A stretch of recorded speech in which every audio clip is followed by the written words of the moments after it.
talks on film, on art, politics, and literature from around the world, but with a really nice focus on Pakistan and with a focus on the themes and issues that were raised in the works in the show.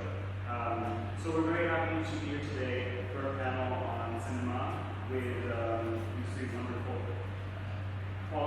more than qualified individuals. I'm not going to spend a lot of time introducing them because each of them will talk about their own work, but our own LDF's own Alina Beal will be moderating this panel himself, has much to say. But on the panel is Gwen Kirk, who is an assistant professor at London University in Lahore in the School of Humanities and Social Sciences. Momin Masood, who is a lecturer at Punjab University, and David Ahmed, who is also a professor at LUMS. And so we're really looking forward to what they have to say today on Pakistani cinema and cinema beyond. So thank you all for joining us. After this talk, there are two more talks. Nidika Singh and John Tain will be joining us to give their own lectures. And later on tonight, buses will go from NCA to Model Town for a book launch at Rotas, which is a collateral event of the second World Biennale. So we hope you can join us for that as well. But thank you, and I will let our panelists begin.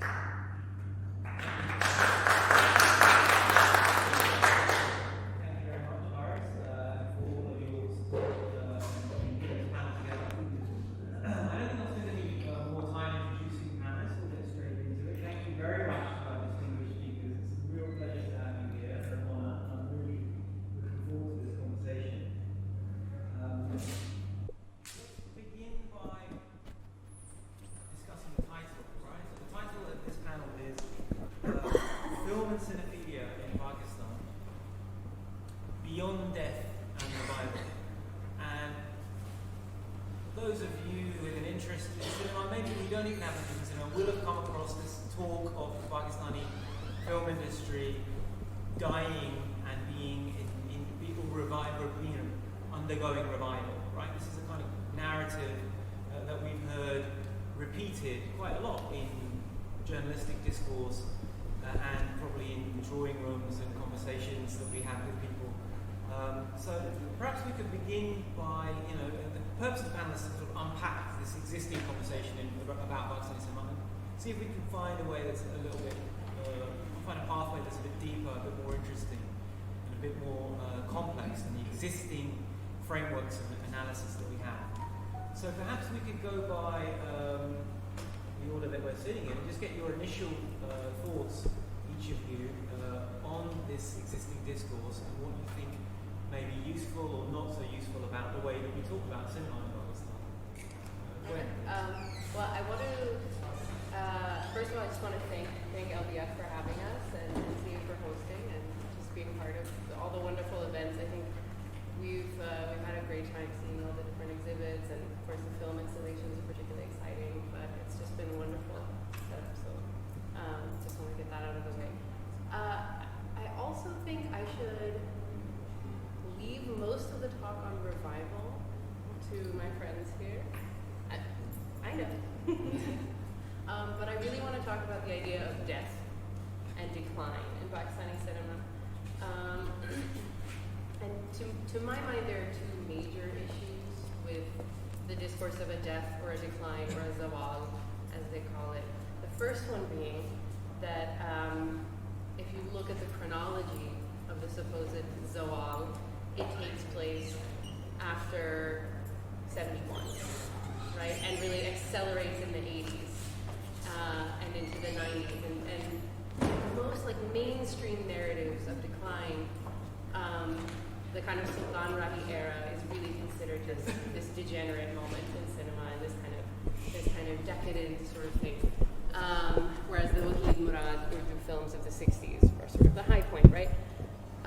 And I'm not the only person who has problematized this. But there's obviously a class dynamic that really informs that judgment, right? That it's very much a top-down view of it's very much a top-down view of a cinema that kind of becomes increasingly proletarian and increasingly representative of a more specific kind of ethno-linguistic bloc, let's say. So there's that. And I don't want to also just say that Punjabi cinema is representative of, all Punjabis or only Punjabis. Like, we can pick that apart for days, and that's fine, we should. But that's one issue. The other issue is, when I started doing research, and by training I'm not a film scholar at all. I'm a linguistic anthropologist. Okay.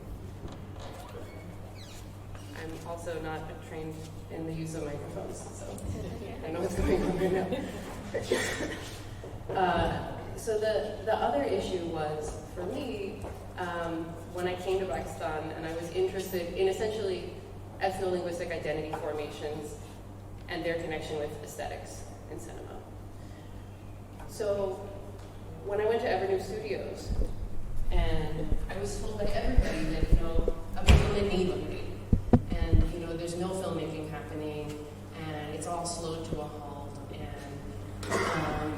but I had kind of suspicions because films were being released and you could find evidence of this in advertisements and things. So I went to Evernew Studios, and I found the film in it bunny, so this idea that it had all ended or that it had totally shut down was just really not true. But instead it was reinforcing that, again, that hegemony that a certain kind of urbane middle-class Urdu cinema perhaps had ended. But not all cinema had ended. And I have a lot more to say, but I think I'll pass it along. I think this is a great jumping off point to what my work is, because I focus on post-70s cinema, post-AR cinema, and I try to theorize it from the framework of cult and exploitation film. So cult films are films that usually invite very dedicated fan bases, films that we see a lot, multiple times, are cult films. So cult can be a genre, but it can also be a legacy. Films can be cult or they can become cult. And I was very interested in American cult films, and I wanted to understand if we can theorize Pakistani post-AR cinema from a cult perspective. And I looked at this period of decline because, sure, there is a decline. I would say, yes, death happens, but of a certain mainstream kind of cinema. But because of that, alternative cinemas are born. Because of the industry dynamics at that point, the precarity of filmmaking, exhibition, reception, there are certain films that, because of the way the industry was at that time, certain forms of alternative cinemas were sort of originating at that point. How do we talk about those films? Because they are positioned against the mainstream, but then there are audiences who are flocking to the cinemas who are still going to watch those films. So I'm primarily interested with reception. How the people who would go to the cinema again and again to watch Mola Jat, knowing that the cinemas could be raided at any time. How do we theorize that sort of reception? Because it's not just that films were being made. Now there is a specific kind of film, a very unique film that emerged. And again, it's not to, sure, I would say my kind of research is an act of historical revisionism to say that, well, cinema didn't just decline, it also fashioned these other forms of filmmaking and consumption as well. And also the class factor, because cult films, the way they're theorized in a way of minority resistance, that this is a kind of culture that is deliberately positioned against a more mainstream form of filmmaking. So how can we talk about post-70s cinema from the perspective of resistance, those who are going to the films, engaging with the media, speaking back to the screen, knowing that these films, and some of these films were highly political and transgressive. Again, my entry into Pakistani film was also from a queer perspective. I wanted to know if we had any form of queer engagement with cinema, especially from an audience perspective. Can we think of, or are there any evidences of trans participation in cinema spaces? Because there is work here and there about how trans women would navigate cinema spaces during and after Zia. So that was kind of what my entry point into film was, and the kind of work that I aim to do. I again don't have a film degree and I'm not an expert on anything, but the kind of work that I aim to be doing in the future is to think think about, because what cult gives us, it gives us this freedom to imagine or sort of reimagine alternative forms of cinema and the engagement with cinema. That again, it doesn't have to be sort of, what can I say? It's not reclaiming anything, but it's sort of to understand that there were people who were watching these films and people who were making these films, and at a particular historical moment we had this new form of cinema and what we can call it. Again, calling these films cult films is also problematic because we get this language from American cult films. We get this from a very, again, unique phenomenon in the US in the 60s, the midnight movies, and the people who would go watch them and who would then label them as cult films. And there was this idea of ironic spectatorship. So people will go watch these films because they were so bad that they were entertaining, the way we would perhaps now watch older Pakistani films because they're so bad and they're so trash and niche, and that's our, and I'm very aware of this space as well, of how we talk about Senegalese cinema, especially. I mean, we can't leave out class from any space. So, especially the discourse that came up with the revival, with the remake of Maula Jat as well. All those things, class is very important. And so it's hard to use the framework of cult because cult, the original discourse is deeply embedded with these class dynamics. American cult audiences were very male, very bourgeois, very cishet. But the people here, the people who were going to watch Maula Jat were working class people who were not watching it ironically, but they were actually, it was a moment of political catharsis or resistance for them. So again, this is very tricky to sort of talk about cult films here in Pakistan using the grammar, using the vocabulary of cult. So we really need a new theory. That's kind of, I think, the kind of work we need to do in Pakistani cinema is probably look for early Pakistani film criticism, or how do we think of genre, or how do we think of, because whenever the kind of work that has been coming from Pakistan in the last 10 or something years, it's always been, this film is an art horror film, or this is a film noir. We kind of end up going back to Western film theory and language to imagine the kind of films that we made, or the modes of exhibition and reception especially. So the kind of work that I think is very necessary and we can do is maybe re-theorize or come up with a new language to talk about Pakistani film. So yeah, I think that's all I have to say about this. I find Momna's work really interesting. I think cult and queer cinema is something we really need to explore in not wanting to use the language. But I actually don't have as much of a problem right now. I did have much of a problem with the words death and revival earlier, but now my bigger problem is with the word cinema, because it's singular. And it suggests that there is only one cinema, and there's always been one cinema in Pakistan. And I think by doing that, you have to use words like death and revival and decline and so on, because there's a narrative there. So I think for me, the real issue is that it's cinemas, and this is something Gwen and I have worked on a lot. So it's also a way that for us to not fight or kill each other is just agree on the word cinemas. So, you talk about your cinema, I'll talk about mine. So, and then revival, because my work is on new Pakistani cinema after 2013 and digital cinema in particular. So there's no way that that's a revival. It's a completely different cinema altogether, technology-wise, narratives-wise, everything is different. The people, the audience, everything is different. So it's an urban digital cinema, and therefore we assume that if it's a revival, then there is only an urban digital cinema, or an urban digital audience, and therefore we don't have a rural audience, or a small town audience, or an audience of any other cinema. So I think there is, if you bring in queer cinema, or cult cinema, or Punjabi action cinema, or the Urdu social, or melodrama, or there's so many different types of cinemas existing. So I think if we change our conversation to that, on Pakistani cinemas versus cinema, I think that would definitely help create a more holistic and a deeper conversation. So.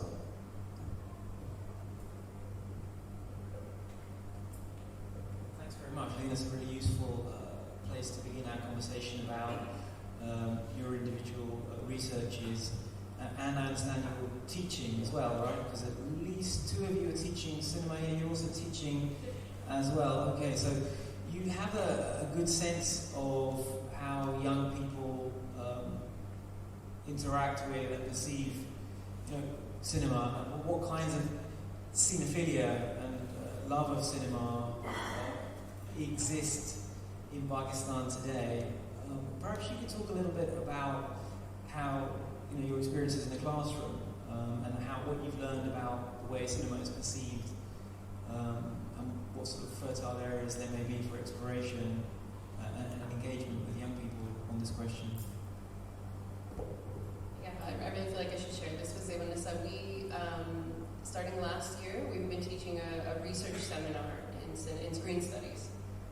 We're trying to push our students to also work on dramas and YouTube videos and things. But we essentially guide students over a semester in doing directed research projects on different aspects. And most of the students, alums do not have that many film courses. There's a few, so some of the students have a little introduction to film, but very few are familiar with, for example, Pakistani cinema history. Very few will have seen a Pakistani movie, or they may have seen one or two of the newer films, but even that's kind of rare, which I think also has to do, again, with the class background of our students, and the relative coolness of Netflix versus Punjabi Jangi or something, right? So, yeah, and capacity to download things. So, they're seeing a lot of these films with extremely fresh eyes, but then the kinds of topics that they pick, I think we love it because a lot of the research is things we would love to study ourselves, but we don't have time to write that many papers. So we had a student this past semester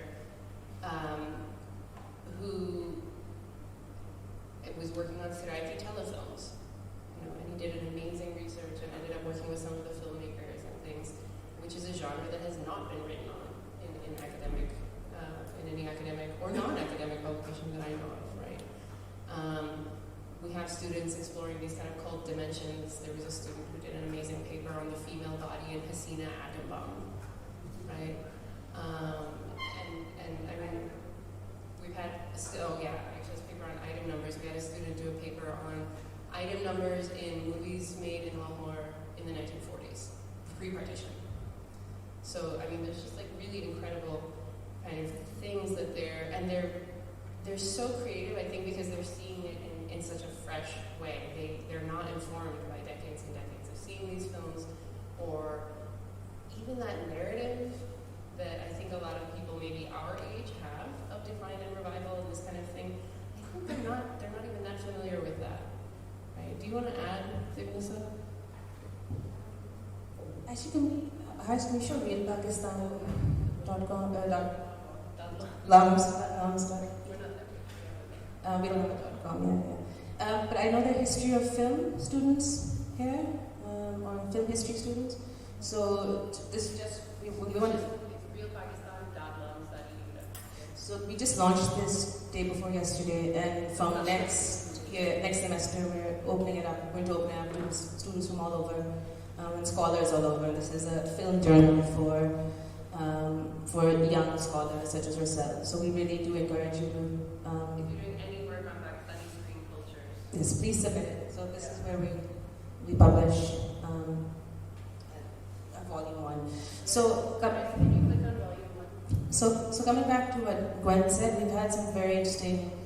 I think one of the biggest issues I've had is I teach, from film mechanics to Pakistani cinema to new Pakistani cinema to I don't know what I'm teaching, gender and urban screen narratives. Is that when you tell the class, okay, it's going to be a black and white silent film, you said then you have to make sure that you don't tell them before, so they actually show up to class, because if you say that, they just won't come to class the next day. So you have to surprise them and say, we're going to watch, Spider-Man. And then, I think, surprise, it's a film from 1941. And then having them sit through it, not allowing them to go to the bathroom or go to sleep, and locking the door and forcing them to watch it. And then seeing them suddenly wake up and their eyes open and realize, wow, there's actually so much going on. And I think that's something that I've enjoyed. It's been fun to torture them while also educating them, because forms of torture are less for teachers these days. So that's one thing, and I think the other thing is a lot of interest in filmmaking, which we're trying to, we're going to start a filmmaking course, but I think there's so much interest in film and cinema and screen studies in Pakistan right now, and it needs to be tapped into, and there's just not enough quality education in it. And there's not enough often letting people know that you don't have to do an entire degree in film to be a filmmaker. And so I think that's the main thing about teaching film right now, is that you also have to fight to teach it, because you have to show that it is actually something that's viable to offer and to do, but also that you don't have to go to a fancy film school to be good at film or you study film. Yeah, I don't think I can answer this question because I don't teach film, and so I don't really have that experience. I think, but being on the other end, I'm still very fresh under my MPhil, so being on the other end of studying film on your own, I think one of the things that we would need, probably people like you, I wish I'd taken your class, probably navigating film would have been easier. So yeah, I think that's all I can say on this. Thanks. Just wondering if I might add an experience of my own when I was teaching film here. This is before the sort of revival, so-called revival of 2013, 2009. I don't know if you agree or you had similar experiences. It's quite different maybe now, but back then, when you talked about cinema to people, actually they thought it was like a bad thing. Meaning, like, if you mentioned it, it was like somehow sordid or something, because the cinema had become, as it has been, I don't know if you agree, in different parts of the world, it has a history of taboo attached to it, and somehow for various historical reasons, I don't know if you agree, but I would say that sort of cinephobia, that rather than cinephilia, is actually quite a pronounced thing in Pakistan. I don't know if any of you would want to pick up on that or agree or disagree. I'm sure we've all experienced this in our research, but I remember when I was doing my fieldwork the first time here, and I'm not from Pakistan, so it was very new to me, screen cultures and cinema going culture and things. So, I had made a pretty good friend who was teaching at BNU at the time, and he said, "Hey, I'm going to go to the cinema." It was because I think it was when Bar was coming out, and I was trying to get her to come see Bar with me, which wasn't even so we're not talking about going to Lakshmi Chowk or something. We were going to go to Sozo or like a slightly more upscale cinema, and she got kind of cold, and she said, "Aaj tak meri family mein koi aurat cinema nahi gayi." I was like, okay, so she had a very strong reaction, and obviously that's not everyone's experience and that's not everybody's position, but that strong undercurrent, or even just the fact of doing research on cinema, and you often get a blank stare. Why? Why would you bother to do this? You do research, anyone can use it. So that reaction has come out a lot as well. I think I can share that sentiment. Doing my own MPhil thesis was on Pakistani horror cinema. So I focused on Zinda Lash and Zabahana, and from sort of a queer perspective, really. And the reaction of my chair was that, this is research, I can't really say anything about it, but, these are good films to sort of work on. Like, who works on these films? And even my external examiner was like, why did you choose, okay, we know about Zinda Lash, but what's Zabahana? Nobody's seen it, like, why would you want to work on this? And so you're always in this position of defending the films and the cinema you're working on, that there is something there to research. But also this thing of the cinephobia attached to just going to the cinema. Cinema going is always, and has been since, I think Zia, has had this sort of, this identity attached to it as something that is immoral and un-Islamic and something that is not, does not come, if you're a respectable upper middle class person, you're not, especially if you're a woman, you're not going to go to these Awami cinemas especially. So that is something that I was also interested in, collecting testimonies of women who did actually go and how they navigated cinema spaces back then when it was considered to be precarious and immoral and when all that baggage was and taboo was associated to it. So I think that's something that we can maybe look into even more. How just occupying a cinema space, belonging to a certain identity can be, because, and this is something that I've experienced last year, and I have a piece in Dawn about this, watching Bohemian Rhapsody in Lahore, when Bohemian Rhapsody came out. And it was a very interesting time because I watched it in Lahore at Fortress. And being a queer, a sort of lower middle class woman, difficulties of mobility, of moving around on your own, all that concerning, all that sort of set aside. But this was the day after there were protests by the TLP and the war was shut down. And the day it opened, Bohemian Rhapsody was playing. And I went and watched it. So this is the day after Lahore opens up, after these protests of these fundamentalist Islamic groups who've occupied the city, and to then navigate, to actually go to the cinema and watch a film like that, felt sort of a very emotional experience. And I think those are the kind of narratives that we can maybe bring our own identity in, because I think film studies allows us that sort of room to explore our own identities as spectators and as participants. So I think that's something that we can probably, students can look more into. I love that piece. I loved your piece. In fact, I saw Bohemian Rhapsody and then I assigned that piece to my students. And then they all went and saw the film. So that was a really good piece. I remember that. I'm embarrassed to talk about my MPhil because I wrote about, my title actually says The Rise and Fall of Pakistani Cinema. So I disowned my MPhil. But I was also directed through it. So I was told, go speak to these 5 people and write this. And I wanted to get it done, so I said, okay.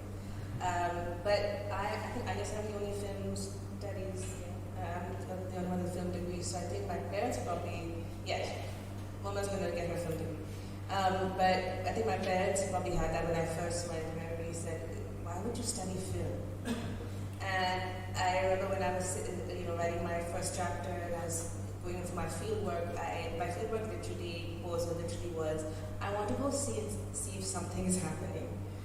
And they said, well, what would you do if nothing's happening? I said, I'll write about why nothing's happening, but I'm sure something is happening. And something's always happening, right? So and then at that time, everybody in Pakistan would say to me, why are you studying film? Why are you studying film? And what really upset me is that when I got done, everybody was doing film. And they're like, oh, this is so great. I wish I could have rewarded people because I want to feel that I felt horrible about it, and I was really upset so many people had gone into film and stolen my thunder. By the time I came back, but that's what happens when you do a PhD, you're away for so many years, you come back and everybody's making a film. So I think as far as that's concerned, there was this big, and I was teaching at PNU before, and over there was this big thing of people who were in film or television or media. And again, oftentimes it's women, it's girls, and either allowed to do it at that time till they get married, study that. It wasn't considered a career for men because they wouldn't be able to support their families, and they would, there'd always be, the boys would be outnumbered in class. And I think these kinds of things, just in the education of film, you're reflecting, so you're talking about people who have reached a point of getting their undergraduate or graduate degrees. If they're thinking about it like this, then, well, obviously it's a general audience thinking. And then just going to a cinema and seeing, I remember going to cinemas when I was younger and having to sit in that box and then being taken out 15 minutes inside into the film, realizing it's just not appropriate for like a 7-year-old because the first dance came on. But then going 10, whatever, how many years later to see, what was it? It was the first 2000, why am I blanking? Khuda Ke Liye. and everybody just loving the audience reaction to Pradakariye. Because our audience also has to whistle at everything and laugh at everything and clap at everything, which is great, sometimes inappropriately, but great as well. And at that time, everybody got up and started clapping after Nasiruddin Shah's big. So it was a very participative audience as well. So they'll boo you as well as applaud you, and I think that can cause anxiety among women as well when the audience gets very rowdy and deep in your families. So it's a very murky space. I mean, sometimes the whistle during the national anthem, that's got that as well. Perhaps we could move into a more a sort of in-depth discussion of some of the specific research that you've each been doing. And it's going to get a bit eclectic because I think you work on different things. And I think we might just go through you one by one to talk a bit. And I'll ask you about something. I was just going to say, why don't we also show at this moment some clips as well? And if you want to start with a clip, that's also fine.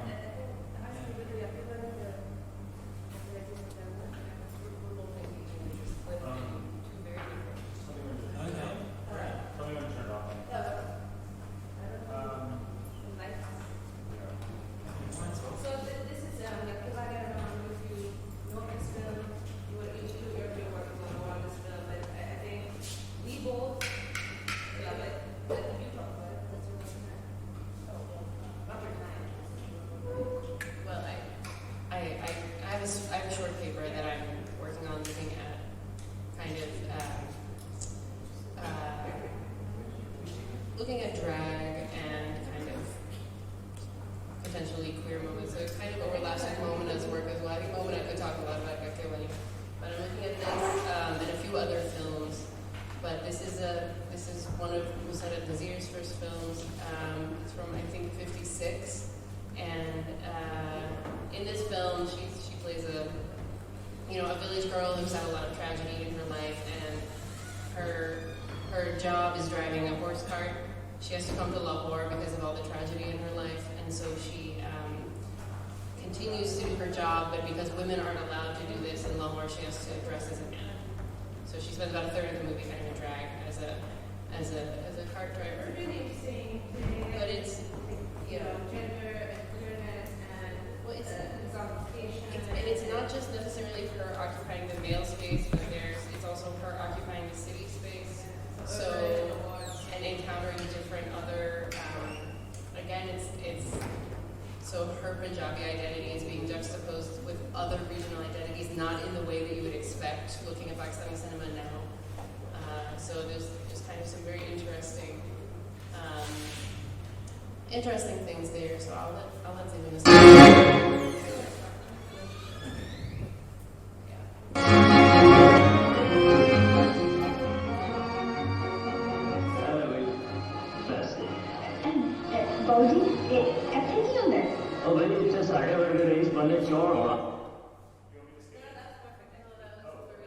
Yes, no.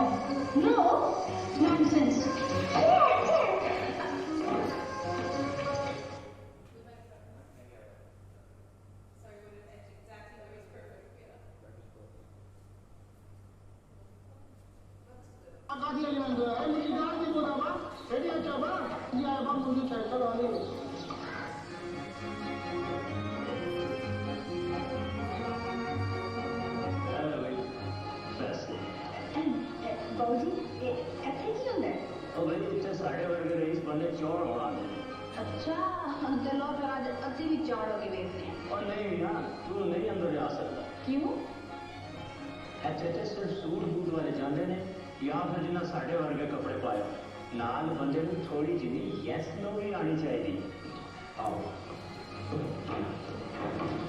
Yes.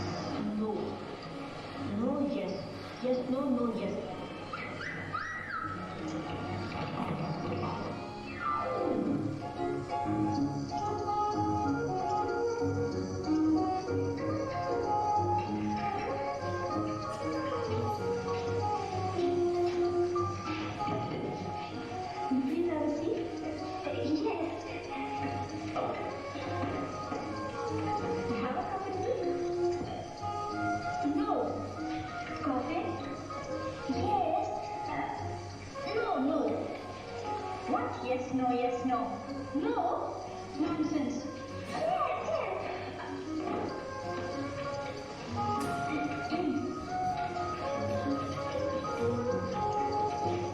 Soft? Biscuit? Yes, yes. Soda? Oh no. Water? Yes, yes.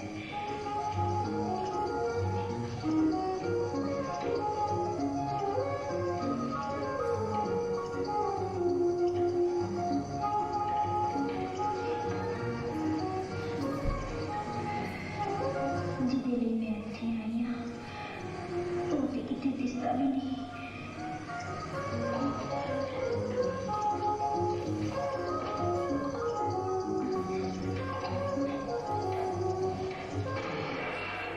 Oh, you fool!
We can come back to that song in a minute.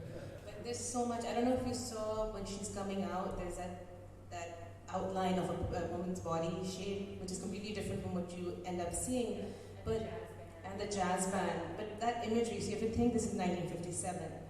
And you were thinking about this idea of the post-colonial space. This very much this, the impact or the impact of the British, the English, the language, the cult.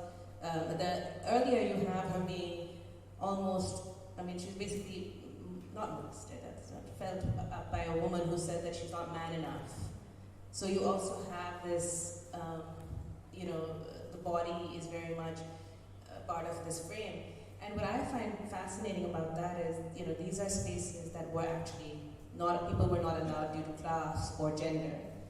But within it as well, the women are playing very much a role of the entertainer, whether it's offering you coffee or tea, or sitting next to you, or dancing for you. But the woman dancing for you is not the same woman who's sitting with you. So the women sitting with you, they're wearing dresses, they can speak proper English and so on. But the woman dancing for you is very much this exotified Punjab idea of Punjab.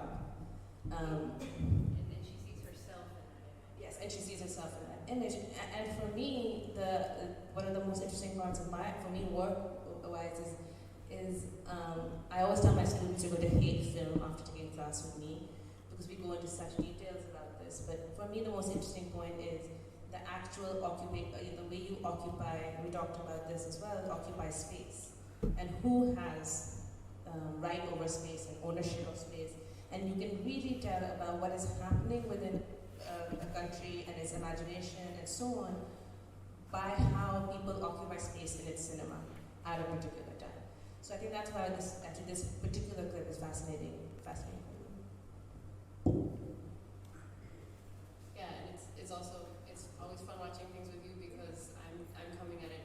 I was really interested in the idea of vocal drag and vocal drag in more recent Punjabi cinema. So you have actresses like earlier on Asya or Anjuman, and then later on Saima, who do wo badke marti hain, the way men do, right? They have this kind of yelling and this verbal dueling thing.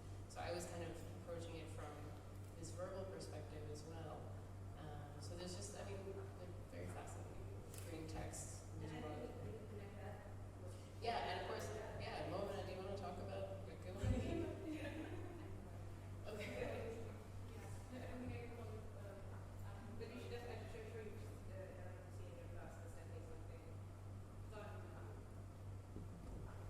Thanks very much. Before we move on to the Morna's clip, which we're going to show the trailer, right, for that film, and I just maybe just like to point out that Gwen's done some really amazing, interesting research on the importance of dialogue in Punjabi cinema, and I haven't seen that work done. But she also, in 2013, she did field work on a Punjabi film set, and that's like the only ethnography I know where someone's actually hung out seriously, spent serious time on a film set. And it was very interesting for me to learn about just how important dialogue is. And I'm one of those Punjabi origin people who don't really speak. I understand it from home life, but don't speak it. So Gwen does speak it, I understand. So maybe we can persuade her to give us some more judge lines later on if we can.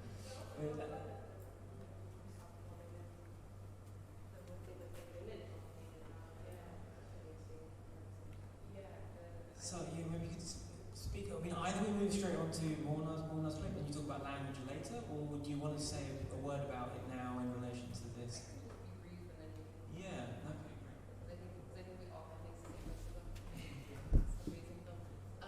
So I'm a linguistic anthropologist, and so my primary interest, in fact, in Punjabi cinema was linguistic, because Punjabi is essentially a marginalized language of a not marginalized people, right? And it's kind of this paradoxical thing. So most of the research that's done on language ideology and language politics really revolves around marginalized groups and their languages. So this was kind of an interesting exception in the case of Punjabi.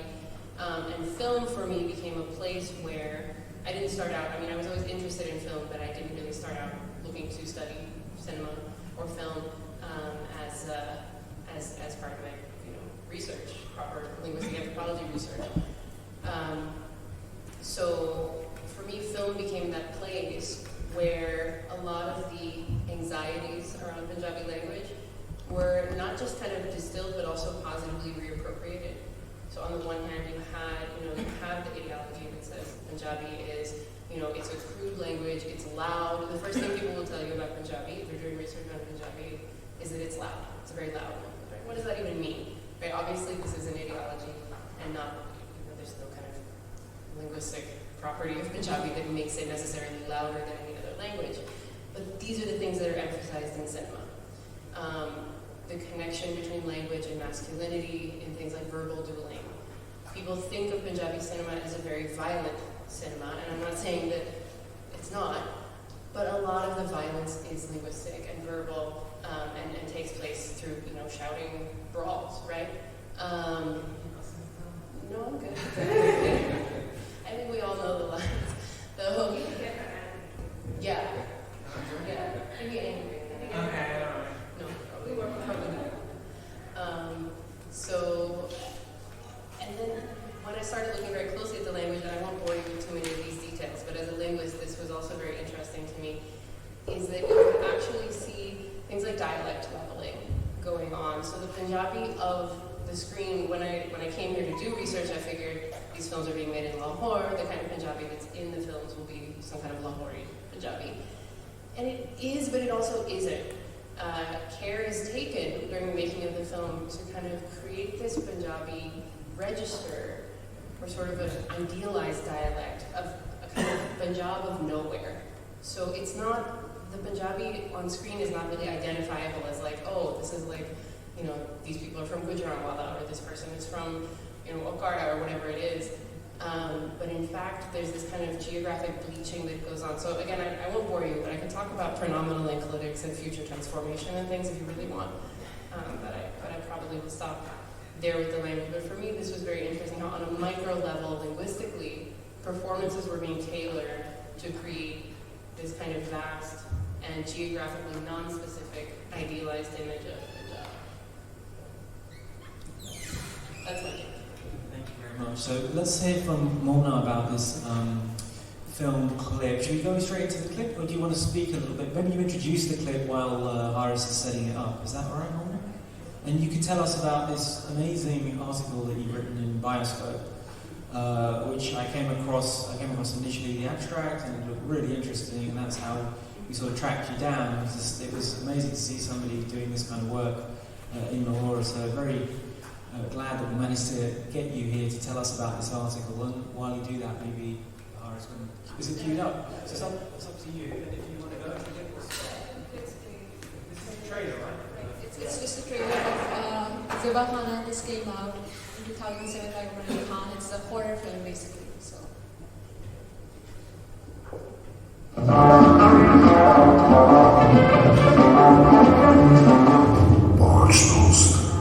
Look, 5 hours and we'll be listening to the hottest band in Pakistan. You are my husband, you are my only, I live only for you. बन गया एक दोज़ख की राह। कहाँ चल दिए बेशाम गले, दौलतपुर का नाम नहीं सुना? तुम्हारी तरह कितने बचे उस राह पर और लौट कर नहीं आए।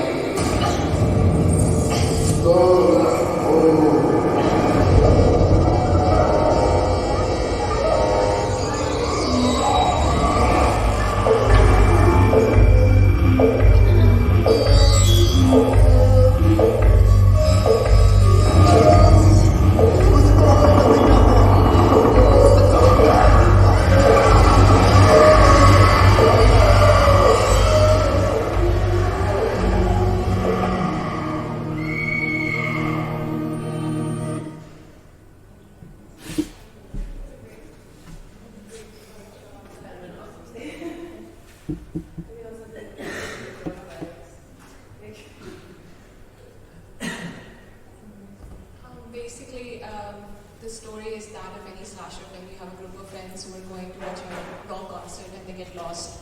Their van breaks down and then they get hunted by this masked killer. Her name is Baby, and my paper was to, and I first of all want to thank Ali and Gwen for writing their own pieces on Zibahana, because that really gave me the jumping off point to sort of write my own piece. Again, the paper sort of was interrogating genre, because this is a very deliberate take on the slasher film.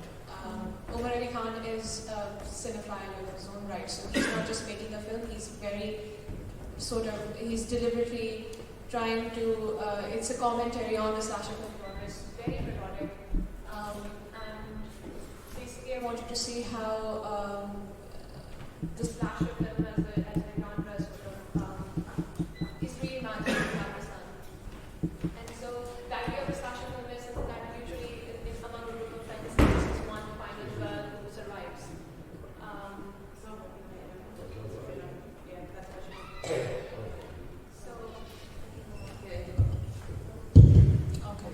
So the idea of the slasher film is that you have a group of friends and the violence is survived by one woman called the final girl.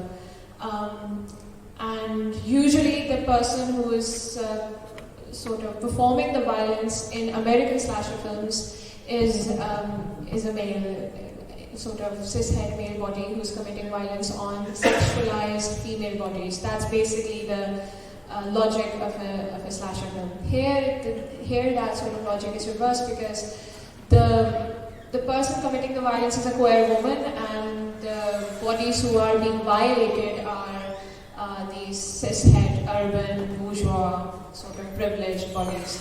So I thought that was really interesting, because normally you don't have queer sort of characters or identities in this role of committing violence, or in this role of resistance.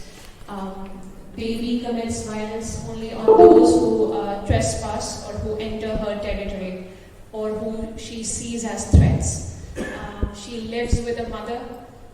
Again, we don't see a patriarch. The family unit is very interesting. So there's Baby and her mother, and they have a brother who's a Malang sort of, who's kind of lures people into their slaughterhouse, which is basically also a shrine. So the slaughterhouse serves as a shrine. It's very interesting. And the father, they keep his skeleton in the closet.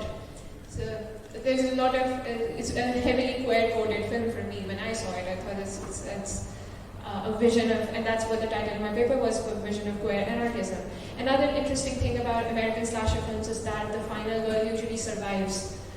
Here she kind of doesn't. So at one level you have a masked, angry queer woman with a mace who's running after these sheher wale, and that's a very interesting word that they use, phrase that they use for their victims, kaum wale. So kaum wale are those who come from the cities, and so there's the interesting idea of citizenship as well, of who has claims to citizenship and how this particular family does not feel that they sort of feels that the idea of a nation is something that does not include them, and so they are sort of fighting and resisting against normative citizenry, also this environmental terrorism, because one of the characters who gets murdered immediately after he is throwing up in a sort of water supply from where people get water. And so that's the last shot we see of him, and then there are zombies suddenly around him who sort of infect him. So there's a lot of stuff going on. My idea was to see Baby as sort of a violent queer agency who's trying to sort of not just reclaim her own space or protect her own space, but she's also trying to make this commentary on and again, this idea of representation, of queer representation, because in Pakistani cinema, queer representation that we all know of is when you have your token trans person who's sort of used as a comic relief. But here in Zibahana, the queer body is violent. It's highly eroticized as well. She wears a bloodied burqa, which I think it's very erotic, but again, we can have multiple readings of that. So yeah, that's kind of what the paper was and what it was trying to do. Again, apart from Baby, there are also zombies. So their zombies are, again, these rural people who have drunk, infected, polluted water, and now they're becoming zombies. But as they're zombies, they're also trying to convert other people, the normative, the normal people into zombies. So there's this, and the film ends with them, of them sort of moving into the city. We don't see them entering the city, but they're sort of just now slowly crawling out of it, and the threat has not been eliminated. Baby kind of dies, but the zombies are still there, and the final girl also kind of converts into one. So there's this idea of a queer future as well, that this is kind of what the film is envisioning, a queer future of sorts, of an alternative or sort of anti-normative ways of not just being and belonging. Again, the family unit is very interesting, with the father and the sign of patriarchy in the closet. I love that. But it's not just that, but also the fact that it doesn't kill its major source of horror. The violence is still there, even off-screen, and it hasn't been resolved, because usually in slasher films, horror films result into the re-establishment of the status quo. Everything is fine, everything is under control, the source of horror is eliminated. Here it isn't. So I thought that was really interesting, how Pakistani horror films are, in a way, because Umar Ali Khan is a cinephile, he knows what he's doing. This film is partly an adaptation of Texas Chainsaw Massacre. It's also conversant with several George Romero zombie films. He's also a cult enthusiast, so he runs a website called hotspotcafe.org, where he writes reviews of very obscure, very bad films, and kind of in a celebratory way. So he knows what he's doing, and yet sort of he's trying to make a comment on genre as well, how genre is, how we can think of or theorize genre, keeping Pakistani films in mind, because this is a film that completely revises the slasher film template from a gender and a class perspective. Because usually your what's his name, Leatherface, all the basic, the blueprint of a slasher film killer is a sexually frustrated male who is committing violence on the sexually active female body. Here we don't see any of that. Here you have a queer woman. This is a very an aggressive portrayal of what queer resistance might look like. And again, after murdering the family eats, they're cannibals as well, so they eat their victims. So consuming the cishet urban body is something that I really got off on, and that's why I wrote the paper. So yeah. Any, sure. Pakistan की पहली extreme horror film.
Pakistan की पहली extreme horror film. And all of this is very deliberate because he knows what he's doing. The filmmaker is not bad film. He deliberately mimics the exploitation filmmaking style of 70s American cinema. So this is very deliberate on his part. That the camera angles and it's supposed to be highly parodic as well. But yet, simultaneously, he's making a very interesting comment on sort of queer representation. And again, an interesting thing that this film does, because mostly American slasher films, you have the killer who's sort of very gender ambiguous, but we still know that they're male. So even if they're cross-dressing, it is a male body. But here, Baby is referred to as Beti. We see her transition.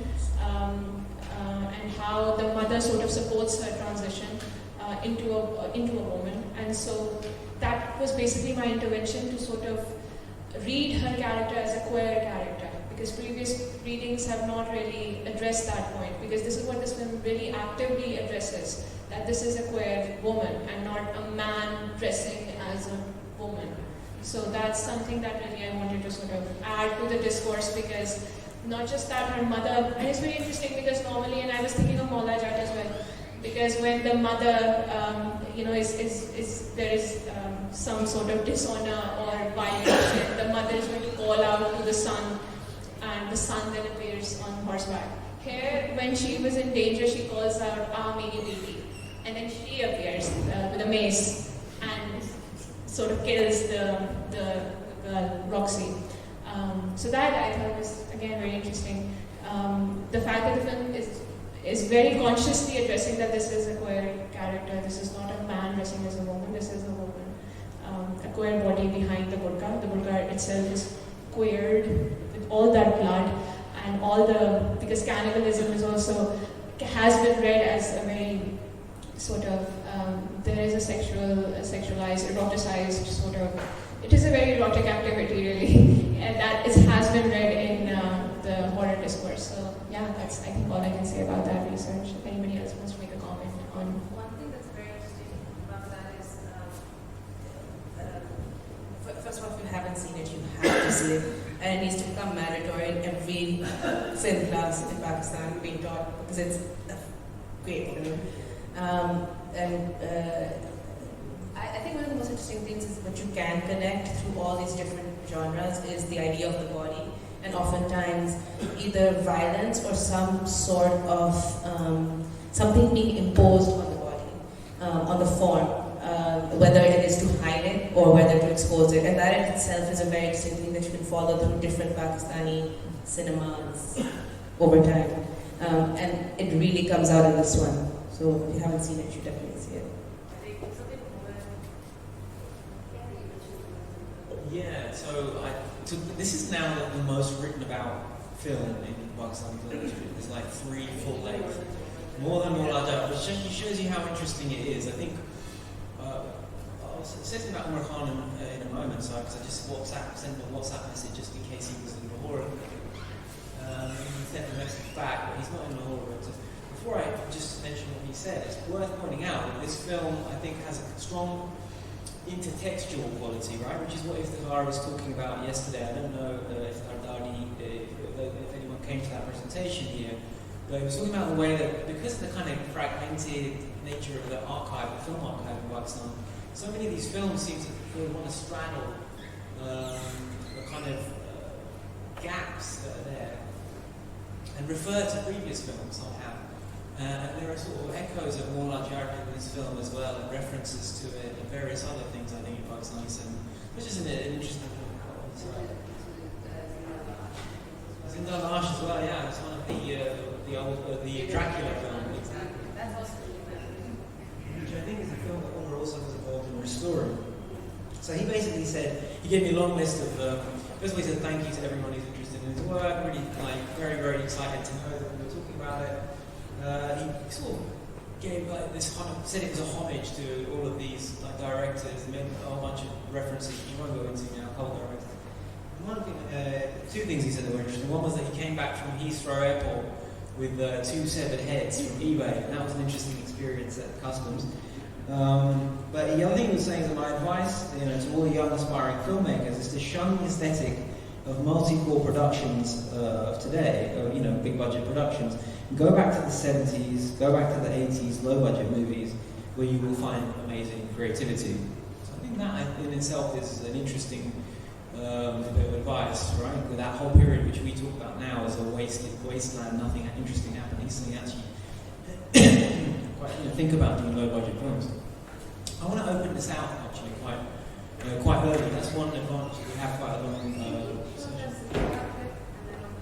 Oh, I've not shown the clip. Let's show the clip. Okay, let's do that. Let's show the clip from Zindabad, and then we can open it out. Please start thinking about what kind of questions you might want to ask, what direction you want to take the conversation in after this.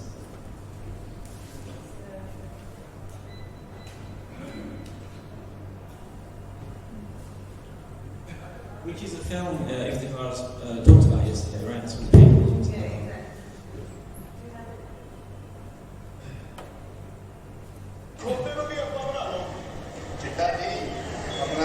exactly.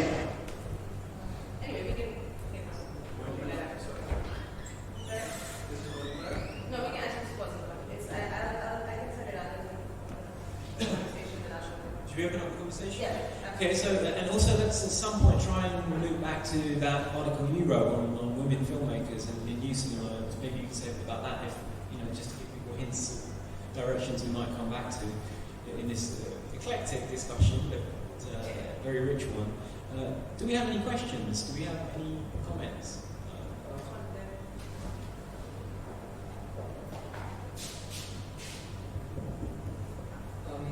I do have a question from Mobina, right? You were talking about cult genres and alternative cinemas, and you think this film, Ziba Khana, or any film made in Pakistan falls under the category of alternative cinema?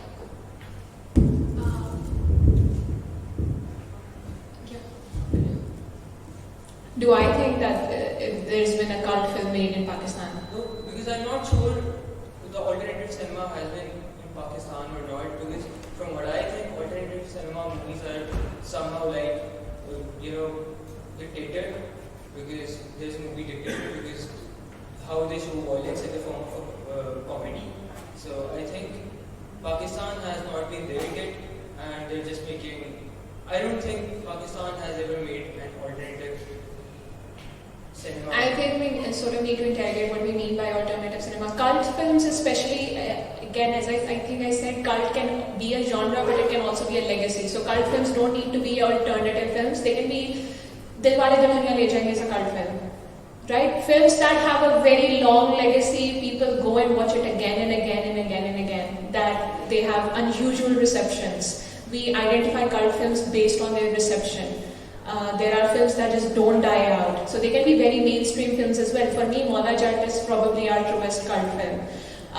That sort of result into a strange kind of a fandom around a film. So that is primarily how a cult film has been defined by theorists. But cult can also be a genre, so exploitation films that are low budget films. Low budget films that have, low production and bad acting, those kind of trash films or B films. Pakistan, post-70s, that is the form of cinema that emerged. We had B films. So, just one more thing you said, cult gives us an opportunity to reimagine alternative cinema. I just didn't understand. Can you repeat that? Cult gives us an opportunity to reimagine alternative cinema. Right. So the idea was that cult discourse sort of invites conversations on reception of how we view films and how we watched films. And the idea was that the existing discourse and the scholarship that exists on cult films in the West is very inadequate to imagine cult in Pakistan, because there is this idea of ironic spectatorship, that we are watching films ironically, the way American audiences watched American cult films, and that's how they became cult. So films like The Room or films of John Waters, these are all cult films, but because they were watched by 20-year-old bourgeois college boys who were trying to make fun of those films, and that's how they became so big. Here, we don't have that form of spectatorship. Here, people were watching Maula Jat very sincerely, right? They weren't going to watch because it's a bad film. No, they knew it was very precarious to exist in the cinema, and yet they kept going. So that is what I meant, that the kind of work we need to do needs to re-theorize or reimagine how we can imagine cult in Pakistan. Thank you. Sorry, if I can just add to that also, I think the question of alternative cinema in Pakistan, it presumes a normative cinema, right? Or it presumes a hegemonically acceptable or kind of like a Hollywood style, right? A national cinema, which Pakistan really hasn't had for most of its film history. So, this goes back to the notion of Pakistan cinemas, right? Right now, there's a vibrant, burgeoning Balochi film production scene that's going on in the Gulf, right? And these films are all being distributed by YouTube, right? Siraiki telefilms, Pashto cinema for sure. I think all of these can be theorized as alternative cinemas. But then it gets legal. But then, with the caveat that there isn't really a hegemonic cinema at all, right? Thank you. Further questions? Whose hand is up first? Who's up first? So I think it was when you talked about a friend who wouldn't go to the cinema or something. What was the psyche behind that? I couldn't understand. So what was the thinking behind that? Could you explain? I didn't push her too much, but I've heard this from other women that I know, that it's just not really a decent space for women to occupy, right? There's something scandalous about going to the cinema. You have, in older cinemas like Lakshmi Chowk, right, you have the family box. And so there's this separate space set aside. But even then, kind of entering into that space of the cinema and just being in the public space, people, the other thing that I think I didn't mention earlier is that I have heard from, thousands of people about how terrible Pakistani cinema is, particularly the Punjabi films that I was looking at, right? And Punjabi films are all like this, and they're all just violent, and they're so vulgar, but I would say 95% of people who told me that had never even seen a Punjabi film, right? Or any Pakistani film. So I think the ideology around cinema as this, and maybe Punjabi cinema in particular, but I think this holds for Pashto cinema as well, right? As this very male working class pastime. So because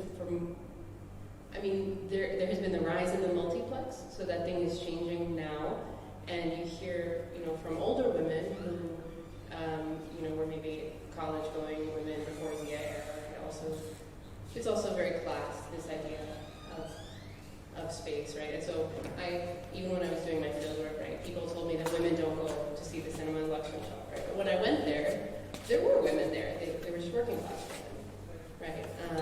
And so it has to do, I think, just with that like sort of hegemonic middle class morality that says this is an inappropriate space. But that discourse also, I don't know how much it necessarily reflects the lived reality of like every Pakistani middle class woman, but it's definitely there in a pretty big way. Fascinating about reception, again, audience, is that we have said people, feeling embarrassed to see a certain film with someone. You're in the dark. It doesn't matter who's sitting next to you.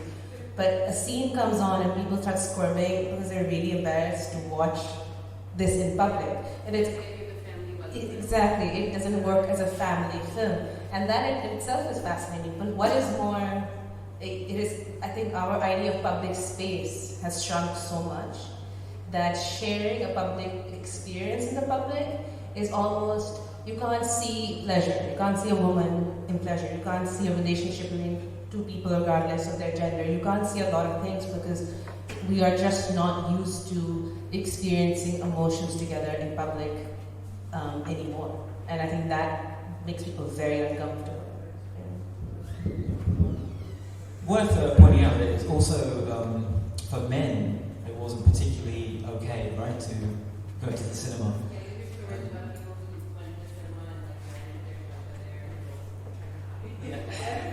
Yeah, I mean, not to mention the fact that cinemas are routinely blown up, right, in this country. Or were through the 2000s. When I was here,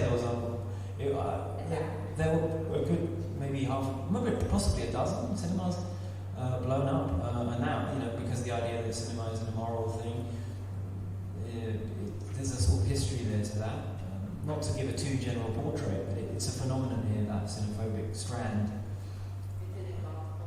Okay. Say more about that.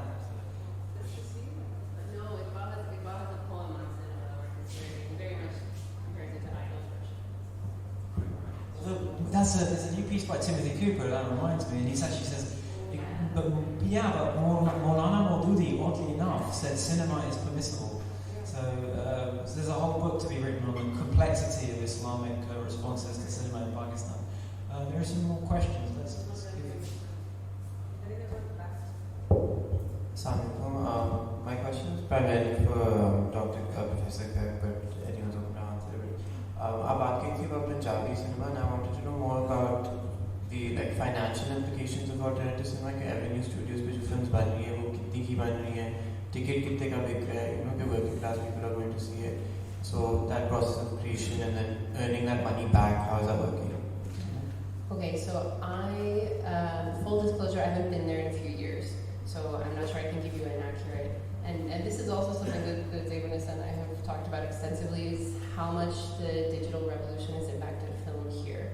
So when I started my fieldwork in 2013, the film that I worked on, that I kind of did an ethnographic research, participant observation research on, it was made by a quite established director, Parvez Rana, who since passed away. It starred Sean and Saima, and it had Shafkat Chima was in it, and Nair Ejaz. So big, well-known actors and cast and veteran crew.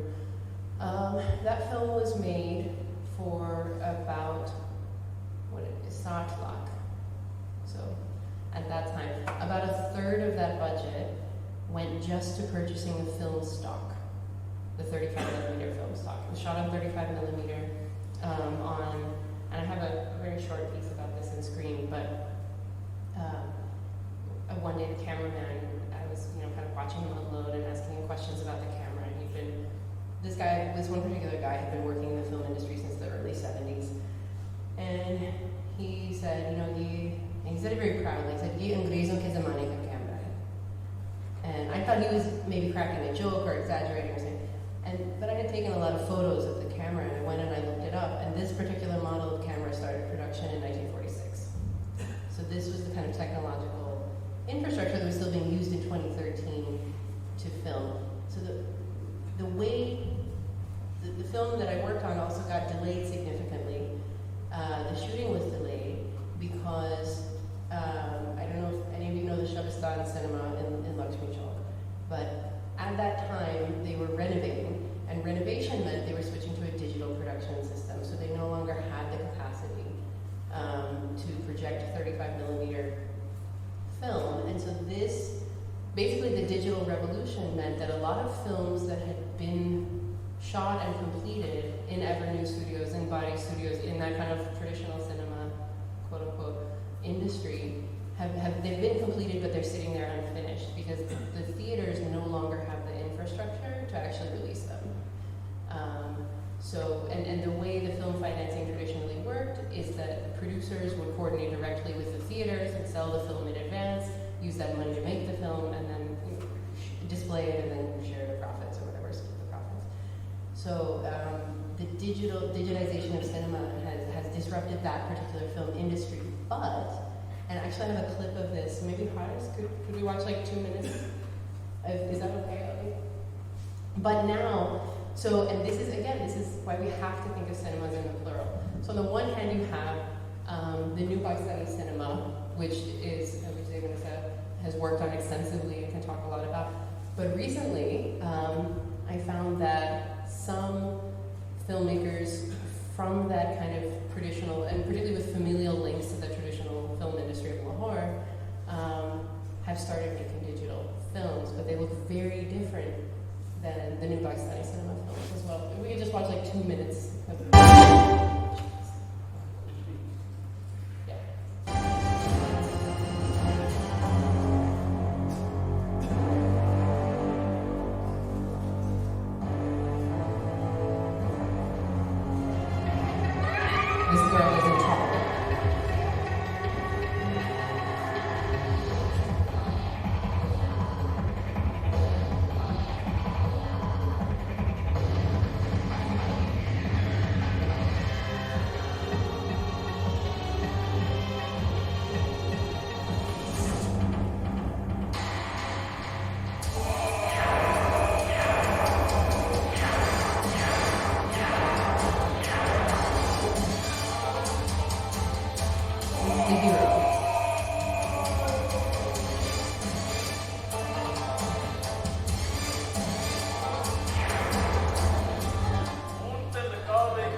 most of the people working in that industry didn't have access to that equipment, which is very expensive. They didn't have access to training.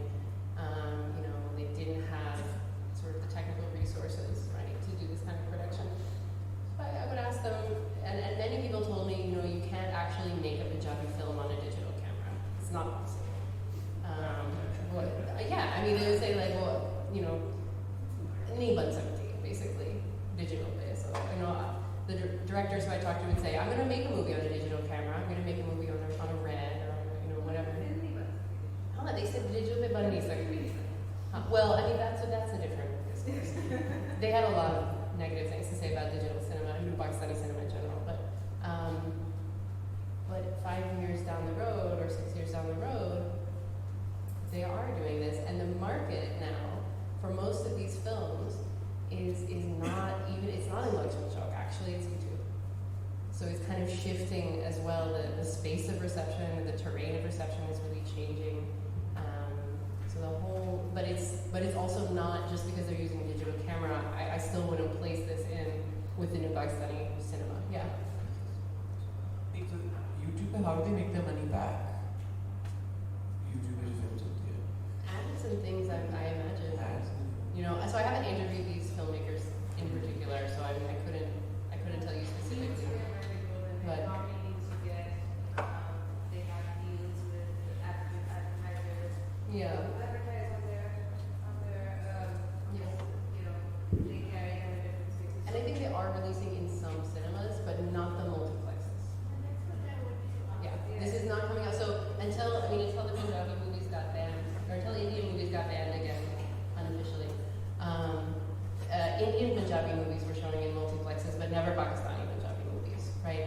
So I think these may be playing. I know these are playing on some single screen cinemas, but I would imagine that a lot of their revenue is also coming from YouTube, from DVD sales, right? Especially outside of Lahore, in rural Punjab, DVD stores are still, and USB sales. Yeah. Pay a certain amount of money now no longer connect DVDs. So they take the USB, they whatever, get the movie and then go on their phone. And the filmmakers upload it to YouTube precisely because they know it's going to spread by USB anyway. So they want to have it out there. But also the question of money and film. That's a very, when you say how do they make money, filmmakers in general, until you get to big blockbusters, they're not really making a lot of money on this. This idea of hit or flop, what makes money, what doesn't make money. We have a lot of students who've made a lot of films, they're all on YouTube and they haven't made any money from it. Which is probably why their parents are terrified, what's going to happen to them, and why we are encouraging them to continue doing that. Because eventually, the whole idea is someone big sees your film, and someone starts giving money to you, and it's all about people watching you. The more people, it's all about exposure. And reception now is so different, because reception is YouTube it's a streaming, it's on your phone. The biggest issue now in the film industry, even in the US, in Hollywood, is how to make a film in such a way that you can watch it on your phone, right? So it's just about not just about a vertical viewing. So when you turn it, what impact does that have? And they have people who are hired just to sit there and figure out if this person wants to watch my film on their phone, and they turn it, what's going to happen? So these are questions that, as technology changes, it's going to have an effect on everybody.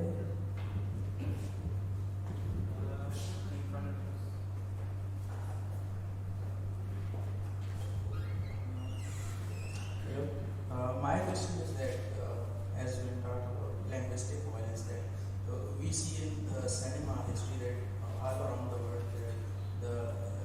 we witness this physical violence, but in our regional cinema like Punjabi cinema and Pashto cinema, we also witness this linguistic and verbal violence, which has, to my understanding, it has a lot of negative, I would say, effect on the audience, but the uneducated audience.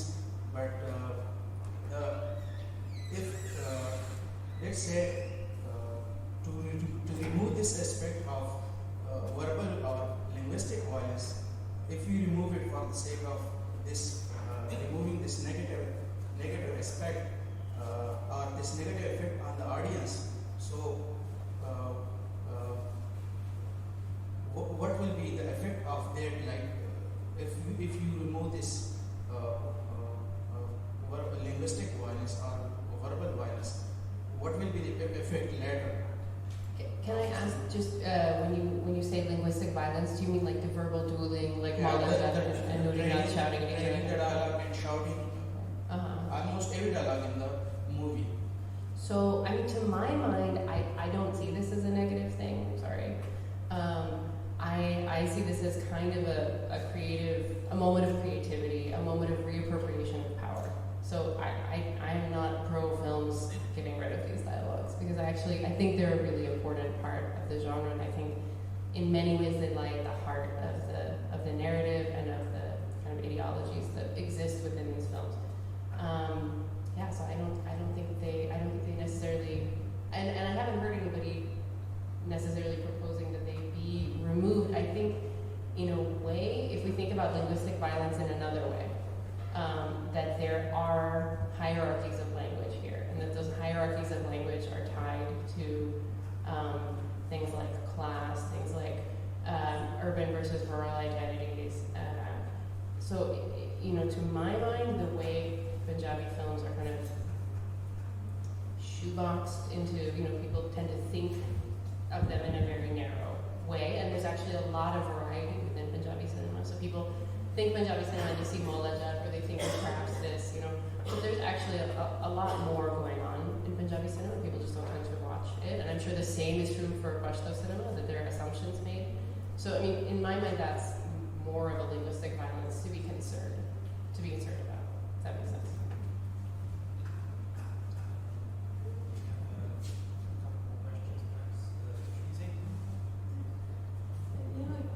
I know this from my own sensibilities.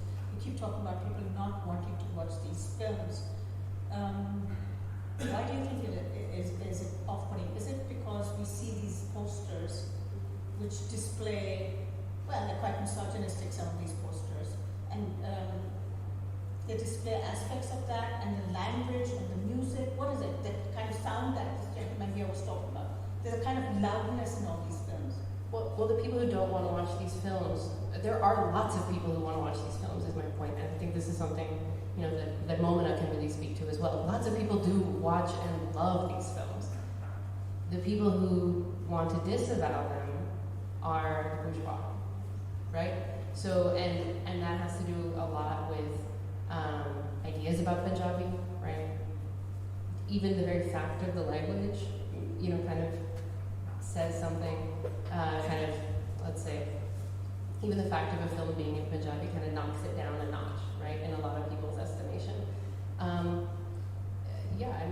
I see posters like these, and these are both for Pashto films, actually, by the way. But if you want to talk about misogyny in film, like, Hindi films are extremely misogynist by and large. Hollywood films are extremely misogynist by and large, right? So I don't think that's really, I think people tend to make that an excuse, right? They say it's vulgar. Well, all these same people are watching Sex and the City, right? Or they say it's not realistic. That's the biggest critique that you get of this kind of cinema. It's not realistic. Well, show me a cinema that is. The same people are watching Star Wars. They're watching The Matrix, right? So when you strip all of that away, what you're left with is language and class. So, and I'm a linguistic anthropologist, so maybe that's why that's my main metric for understanding this, and maybe Momina would probably add some other dimensions to it. But for me, those are kind of the main features, right? This is why my mother in the United States won't watch WWE, right? Because it's wrestling, and that's a low class thing to watch, and it's trashy, right? It's the idea of trash. You want to? I think my research focuses more on people who are watching and who would like to watch, because I know already why we don't watch, because this has been my upbringing. We had two cinemas in Sialkot back to back, and you'd sort of, as you're traveling there, you see these huge posters, and we were told not to look at them, and we would still look at them because for us they were really, really amazing to see this kind of art. And the idea is, who are the people who are still sneaking in despite all the moral concerns? There's this piece, and I can't remember her name, but she was working on trans women, and this line in an article where this particular trans woman that she's interviewing, she says that she had Sultan Rahi posters all up in her room. And for me and that's where the sentence ended. And I want to open that sentence. Well, you have trans women who are fangirling after Sultan Rahi. Where is that research? Right? That is kind of something that I'm interested in. Who are people who are still watching, who still go to the cinema? And who still, because I don't think we can just say because they're misogynistic, we don't want to watch them. I think so much of media that we consume is misogynistic. Game of Thrones.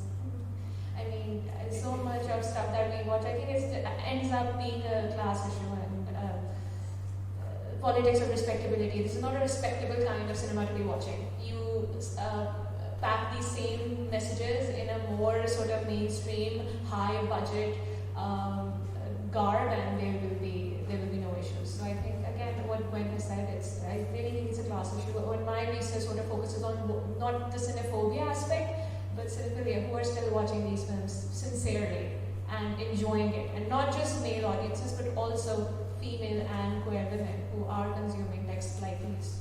What does that tell us? Right? I think that's all I can say. You know, there's a fine line. There's this question of pornography as well. You know, the pornography that people watch on YouTube or whatever sites they can pick up on. And I haven't watched one myself for a long time, but my memory of that kind of jar that is through these films, which lend itself somewhere in the language of the movement, the physical movement. I mean, Mona just gave the example of Game of Thrones, right? So again, I think we see that in all kinds of cinema genres, and it only gets disparaged when it's a genre that's appreciated by a working class audience or made for a working class audience. Game of Thrones. We're close to the end of time. We've got to, I think we do have time for both these questions. I wonder if we take them together. Let's see, you were in there first. Should we take them together and then ask them together? And if we can, get back to your research at some point, even more quicker than might be happening. Let's take them together, that's great. So if I'm not mistaken, I got the impression that you feel that genre theory from a traditional Western perspective is limiting in understanding our cinema. But I read a couple of really great readings of My Pure Land as conversant with the tradition of the Western, and I was wondering if you felt that sort of discourse was somehow limiting in understanding the film? It is. I think I've read several pieces calling these Punjabi action films spaghetti westerns or Pakistani westerns, and I feel sure. I mean, basically what you're trying to do is trying to make this kind of cinema legible to a Western audience, and I don't really believe in legibility. Like, why not just call them for what they are?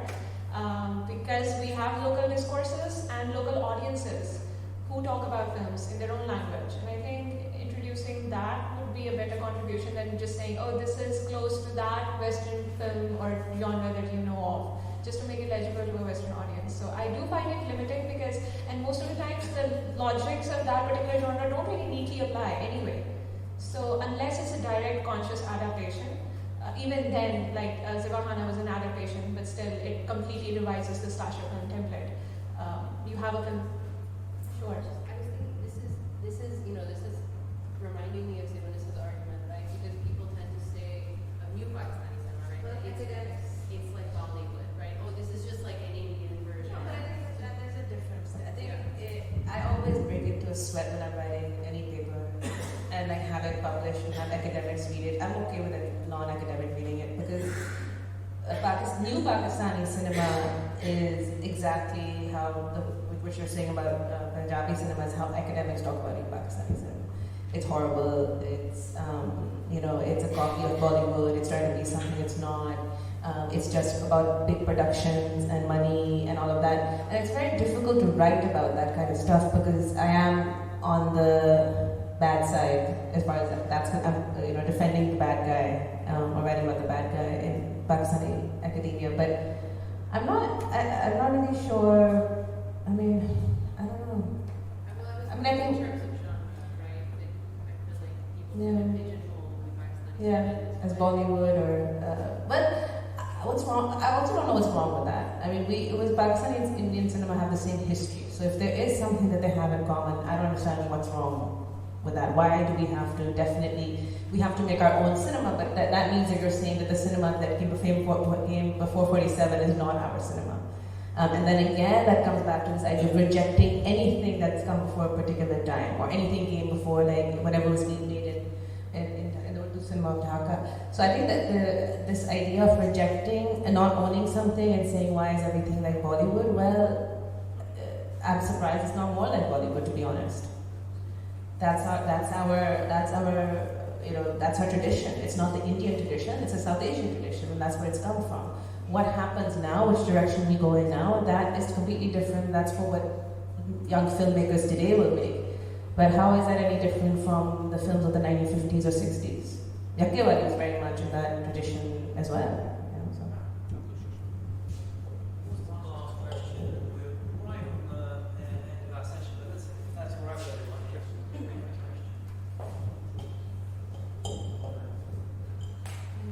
So my question is about the representation of item songs in Pakistani movies before and after. Who do you think is the target audience for them? We all are, because we all enjoy them. Well, the item numbers is a very, very difficult thing to really talk about it in 30 seconds. But when you think about the item number, you also have to think about the gaze, which becomes a very important thing. And there's three, the idea of the actual screen, the camera, and the audience in the cinema, and the audience on screen. So you have so many different layers of perception and who watches item numbers. But also this idea of how item numbers are written about, again, in a way that's seen negatively. It's like the idea of what's the purpose of an item number, and the fact that, would you consider that an item number? The Yakkewali song we started? Yeah, that's the point. Because you just said that such type of songs, you don't want to see them because they're worth it. But then on the other No, I didn't say that about that, but that song from Yakkewali, would you consider that an item number because she was fully dressed? Why would you consider that an item number? I think item songs are basically those songs which have no narrative related to the plot of the movie. What? So I think that has Okay. related to the movie, so I won't consider it an item song. So entertainment, if for example, if you have all of you seen Nama Mufran? You know that song, Believe, the song when they run away. What did that play a role? No, it didn't. I think that was an item song. Okay, so but if somebody said, well, that plays the role of entertainment. Like you're saying, yes, we're talking about role in the narrative, yes, but we're talking about them therefore saying that things only have one role. So if you have to think about why something's there and how something's there, and what someone is wearing. When a man dances, we call it an item number, right? So if we are placing item number definition on a gender definition where it's a woman who is exposed, scantily clad, and entertaining men, and that is item number only, then okay. But there's so many, we can go so much deeper into that as well. Yeah, and if I can just add to that, right, we just had Lalita Gopathan here, who has done a lot of work on South Asian cinema as a cinema of interruptions, right? That's her big metric. So not necessarily understanding that as a bad thing. That's a very kind of, let's say, Hollywood hegemonic centric idea that everything in the film has to serve the plot in this particular way. When I Right? read the short film, it's a film from it's a short film. It was like 6 minutes long. It's a picture of me from Lamb's Room. Can you speak in the mic? Gwen and I are going to work on a short film on taking a Kareem from Lums to NCA. We may have an item number in that. We are going to put an item number in that. 30 seconds of an item number in a 5-minute film. Or can we have like 4 minutes of item? 4 minutes of item number and 1 minute of the drive from NCA to Lums. Looking forward to it. So if Harv may want to say something about the next session, before he does that, I just want to thank you all for coming. That was really fun, and thank you very much for that.